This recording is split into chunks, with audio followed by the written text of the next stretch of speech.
Ngayon mga Lodi, meron tayong baraha. Gusto ko magtanda ka ng isang baraha na makikita mo at malinaw sa mata mo. Except dito sa 8 of spade kasi masyado na itong obvious. Okay, huwag na itong 8 of spade. Okay, ready? Okay, 1, 2, 3. Okay, meron na? So gaya nga ng sabi ko Lodi, huhulaan ko o huhulaan ng ghost box na to kung anong barahang nasa isip mo.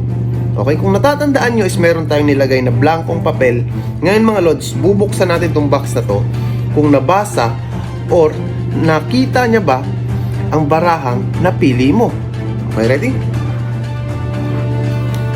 1, 2, 3.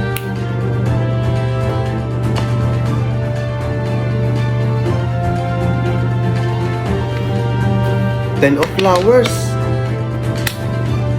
Kung tama ako, Lodi, syempre wag na wag mong kalimutan mag-follow, like, and share. Peace!